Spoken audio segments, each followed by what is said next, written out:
I've literally seen everything. Everything inamaanisha everything. Life and death na macho yangu. Tulikuwa tunasikia watu wengi wakisema vijana wa hapa hawawezi toboa, ni wakora tu, hawawezi soma. Sasa sisi tulikuwa tunakuja kinyume na hiyo mawazo. Tunawaambia sio lazima, Mungu vile amesema. So instead of sitting there and saying sikulipiwa kole, let me go and get married, sijui sikulipiwa kole, let me look for someone to know, I said I will work hard, and because now I'm also the firstborn, and be a good example to my brothers. Ilichukua faith. It took faith. I said, I wouldn't want to be employed for 7 years again. Nilikuwa namwambia, please you have the skills with you. You have experience kwa branding industry. Unaweza anzisha kitu yako. It's an international thing. It's not only made for Kenya, ama for just locality of Nairobi. Welcome to today's episode, which is part 2 of Liz Mukami's story, the founder of the now sibling-owned Shammah gift shop.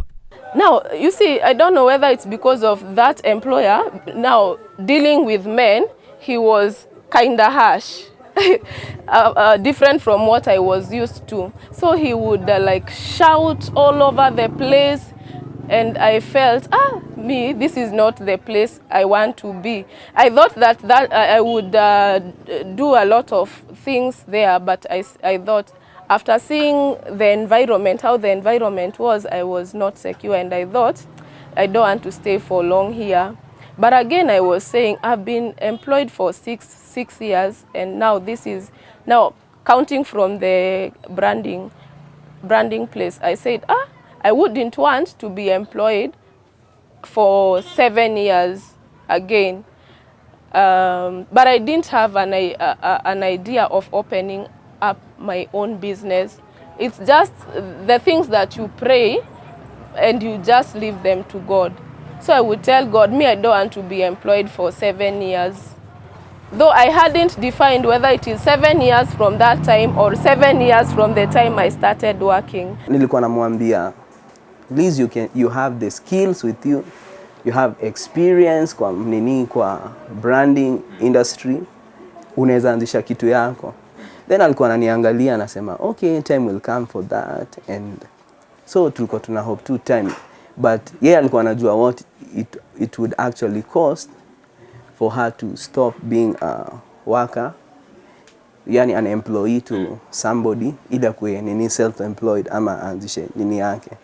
So at that time, unajua transition ni kitu, ukitaka kutransition vizuri, I believe unajipatianga time to usijump from one thing to another bila kujipanga. Because unaweza expect unaruka mahali, then mahali unaenda kukanyagia unakuta ni shaky ground ama ni sand, then unasink, but inahitajingi plan. So alikuwa tu akiplan tu kidogo kidogo, but nafikiria ni kama alikuwa anakaa uoga fulani.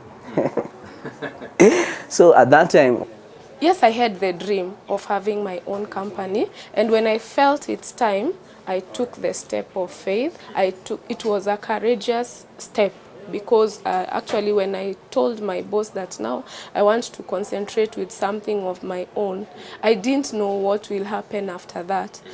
And so what I've been thinking, or the conversation I've been having with myself is like, if God was still watching me and just seeing if I'll take the step, the bold step of starting my own, he would still be there waiting for me to take the step.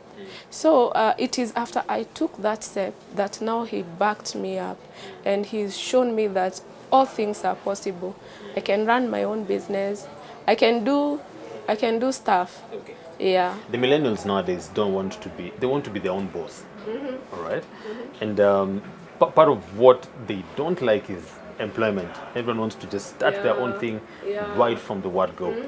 Do you think employment did it play any part in your career journey? A very big part. Yes, a very big part, because from my background, no one has ever been in gifts industry.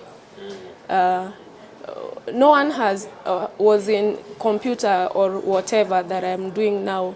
So it is in employment where I got to know about, hey, you can brand a mug, you can put a photo on someone's, or you can put someone's photo on a mug. So employment is important because that is where you learn. That is how that is where you learn how to do the real thing, because you know, if you come direct from let's say campus or college and you go to start your business, then you get to risk with your own business.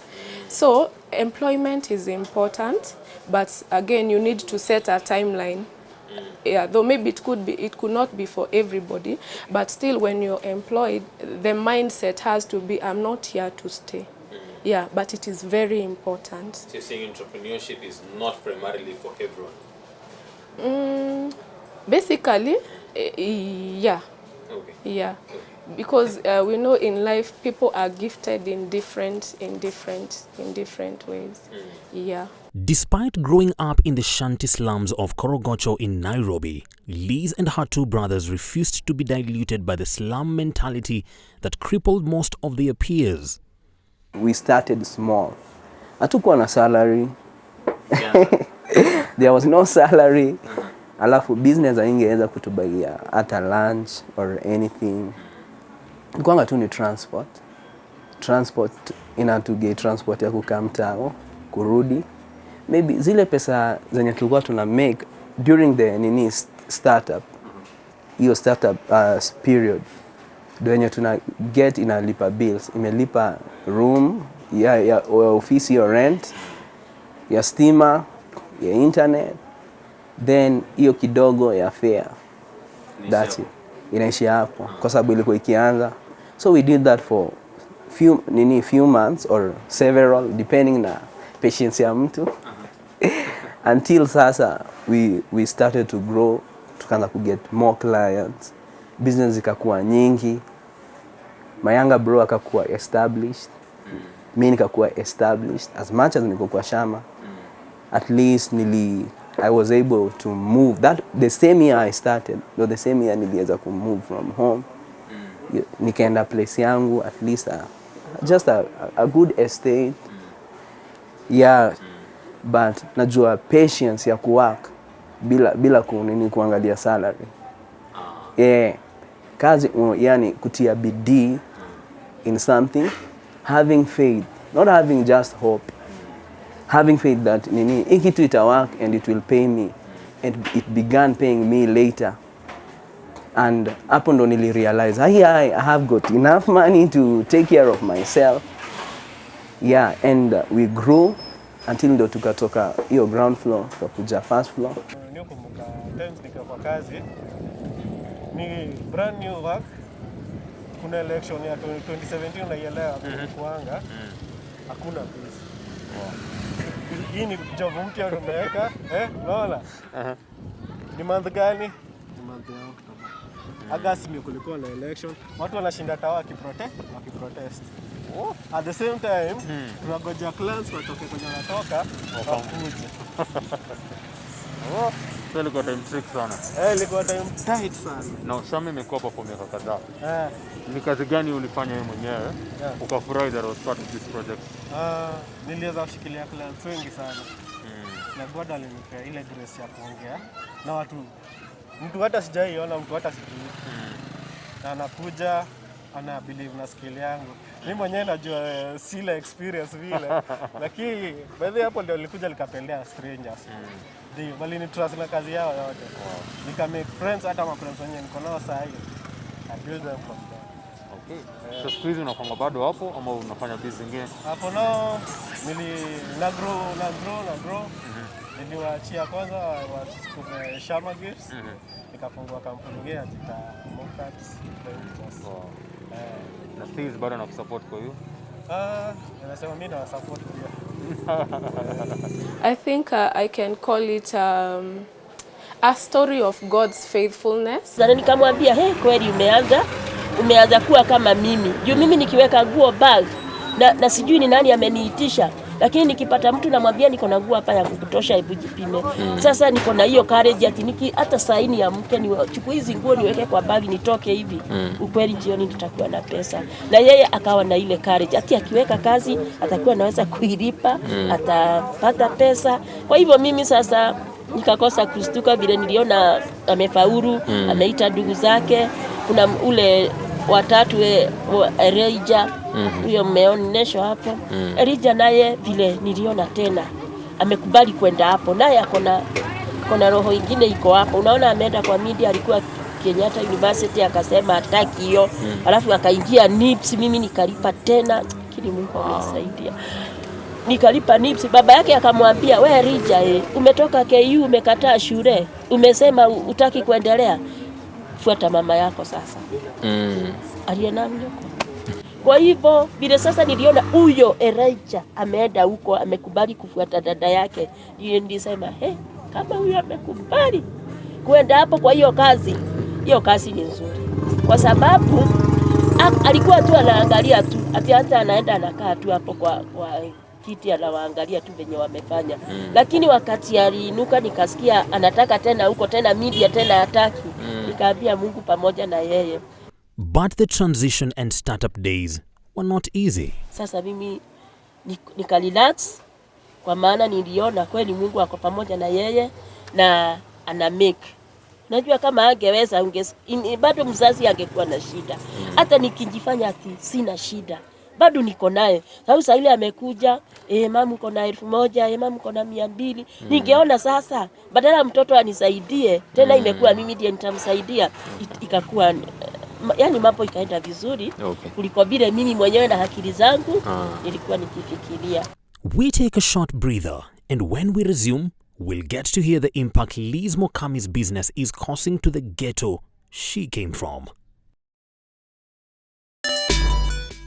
Welcome back. You are watching Humble Beginnings. And if you or a person you know have a similar story of overcoming obstacles and rising to a level of significant influence, So today it pays. It pays, and I thank God kwa sababu it has not only paid me. Kuna watu wamepitia kwa mikono yetu, wameenda kujiestablish other places. Na walipitia hapa hivi Shammah. And kuna somebody I know hakuwa akona job, but alikam tukamgia idea you can be handling like kuna watu wengi wameketi home wanasema hakuna job. But sisi wenye tuko hapa tuna brand staff kwa clients wetu. Client ako maybe Hurlingham, mwingine ako Kahawa Sukari, mwingine ako Ghetto, mwingine ako South B. Wanataka hizi vitu wapelekewe.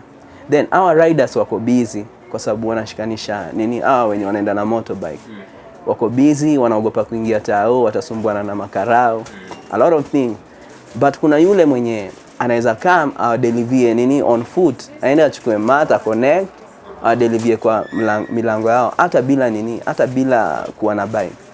So tukamshare na hiyo idea na huo jamaa na akaikubali. The first week anasema alihandle pesa yenye alikuwa anamaliza like 3 months bila kuhandle. Most of our team, we get them from either our family or from someone that we know, and our main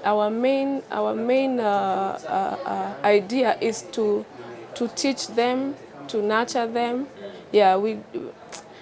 Just to help them know that there's a better life out of the ghetto. So do you have specific busy seasons in the course of the year, or Kenyans ever gifting each other? Kenyans are ever gifting each other. I can say what varies is the type of gifts, or rather the type of products. Like you'll find towards the end of the year, people are so much concentrating on end year gifts, giveaways, diaries, notebooks, branded mugs, and then towards like somewhere in the middle of the year, there's now another product which is fast moving. So I can say it is spread out throughout the year, but what varies is the type of the gift. Okay. Yeah. in your many years of dealing with different corporates, do you have maybe a specific gift item that most of them have come, that they actually know you for that? If you want maybe trophies, if you want specific stuff, go to Shammah. One unique brand that Shammah is known for.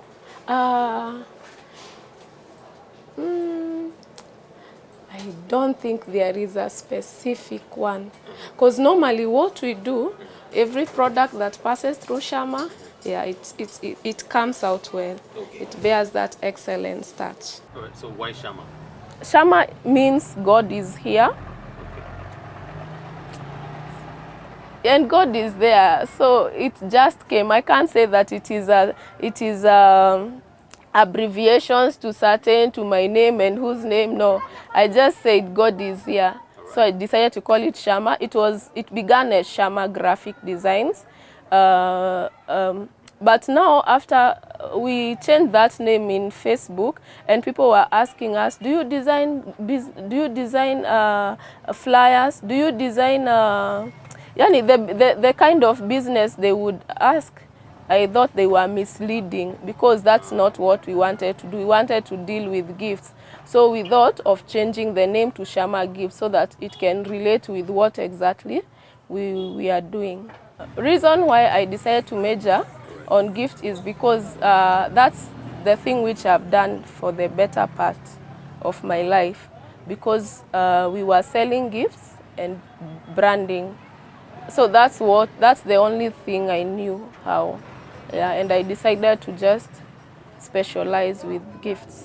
Oh, so your branding is primarily the kind that just deals with gifts alone? Yeah, gifts alone. But gift is wide, because anything can be a gift. Yeah, even a tie, you can brand it with someone's name and it will be a gift. So it is very broad. You're in the gifts, you're in the gifts industry, you're in the gifts zone. Growing up, do you remember ever receiving a gift, maybe from your family or friends? Any specific gift that you remember that you still cherish? You probably don't have it now, but... Yeah, one thing, I don't know whether it's because of me being the only girl, my brothers used to spoil me.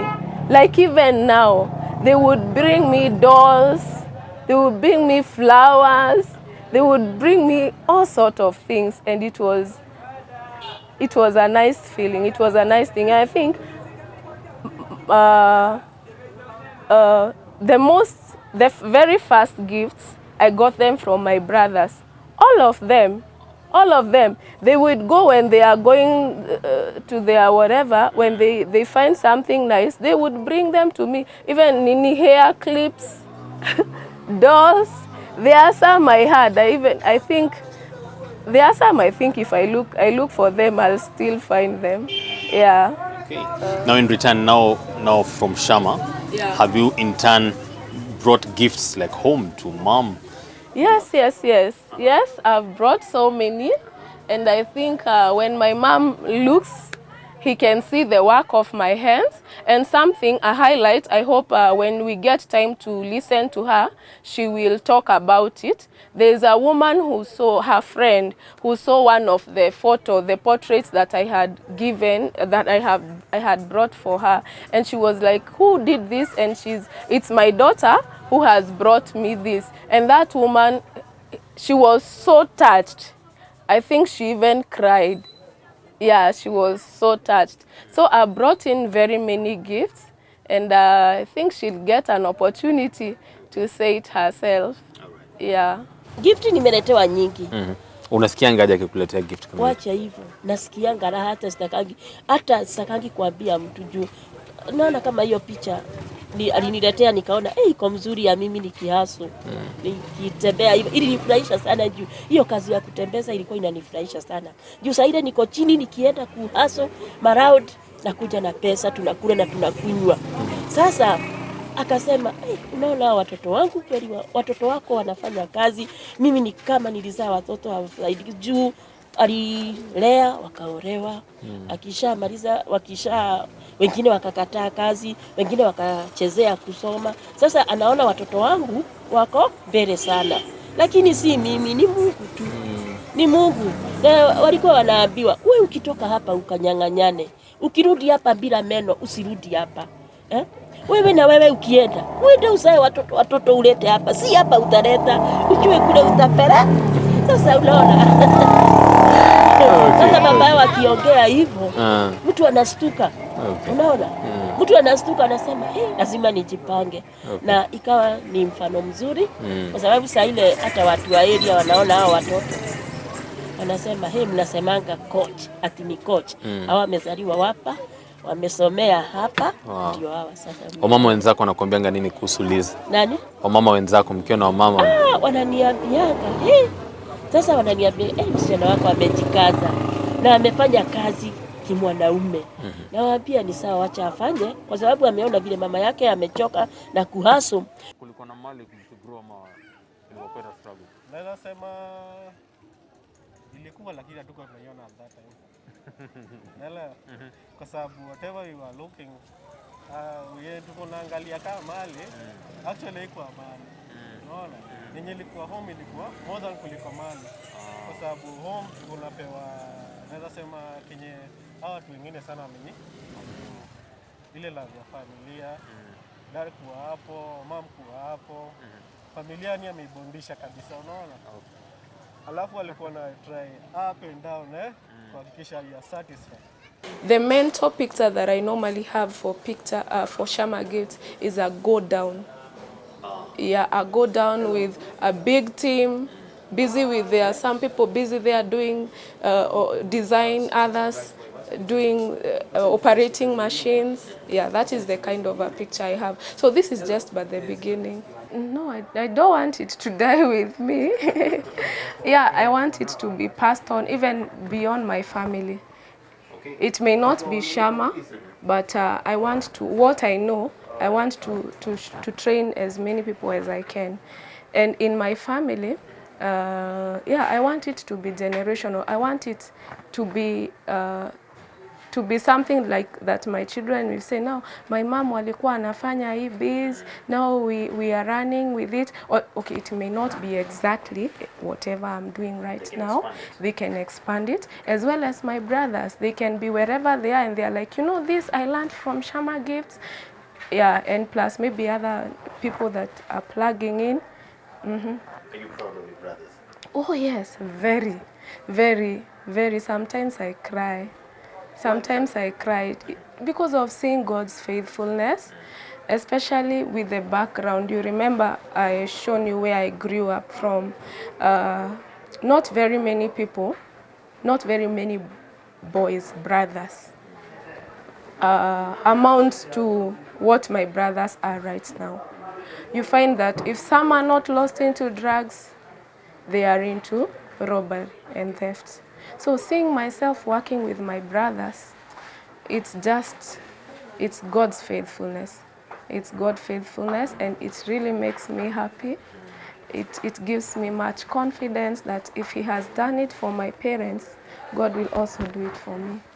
Yeah. I was telling her, and I still tell her, that we'll build her a nice house and we'll take her out of the ghetto.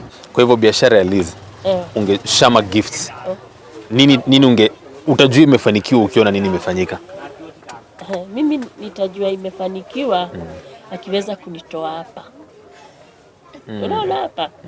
Akiweza tu kunitoa juu nimejielewa ya kwamba watu wa hapa wameniona niko juu sana.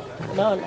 Kwa hivyo kama anaweza tu barikiwa hivi nione niko na nyumba yangu na si hapa. Unaona? Niko na nyumba yangu na nimetoka hapa hii area na kuja kutembea juu hii, si hata hii ni yangu. Sasa ndio naweza jua kweli hii kazi yake imefanikiwa kabisa. And now to the ever animated and refreshing Crossfire segment. At gunpoint, dancing or singing, which one would save your life? Dancing. I think that's also my hobby. I like to dance. Hey. You like to dance? Yeah, I love to dance. Okay. Singing, singing, wanaweza tu ni shoot. Tell me about your worst date. My worst date? It was really worse, but it was good anyway because he did not show up. That was the worst. Yeah. He didn't show up. Yeah, and it was good because we were not going anywhere anyway. On what item do you spend the most? Yes, I can pay for shoes in installments. That is if it is past the cash that I have. I've ever fully zad for shoes. Yes.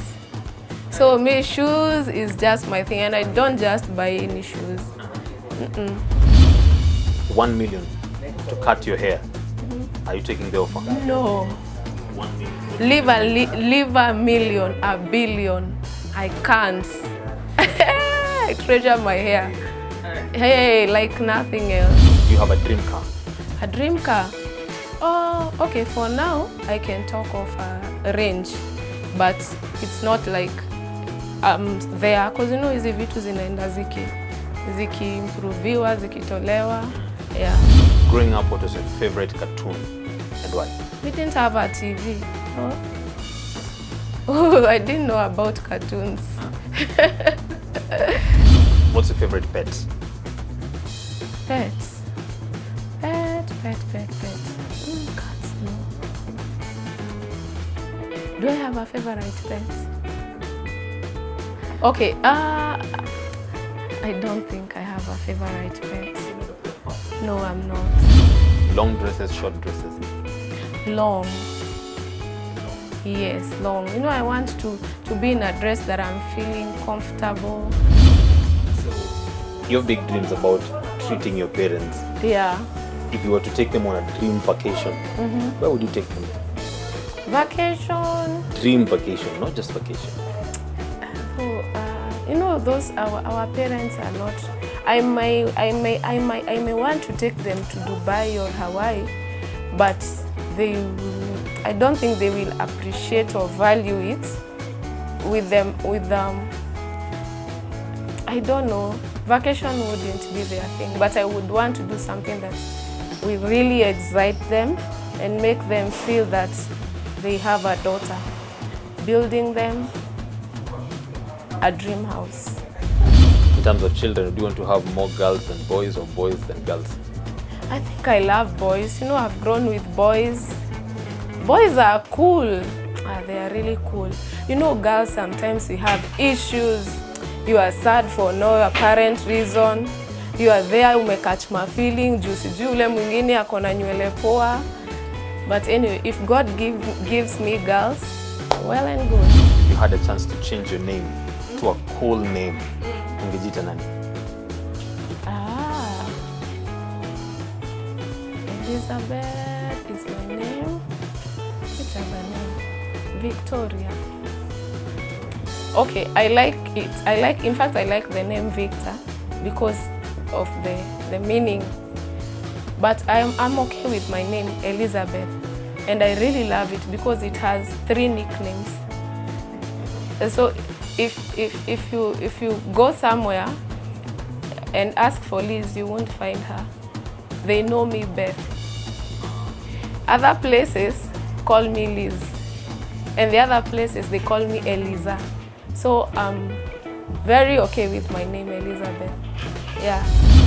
If you had a chance one day, just for one day, to be a male, what is this that you want to do in that one day?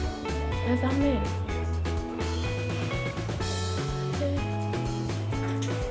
Oh, I can say one. To try and reply to all messages. Because you feel they never reply. Evidently, from the life of Liz and the brothers, one lesson is clear, that for a determined man, the question is not who will let me, but who will stop me. I have been your delightful host, Captain KAGO, and you've been watching Humble Beginnings.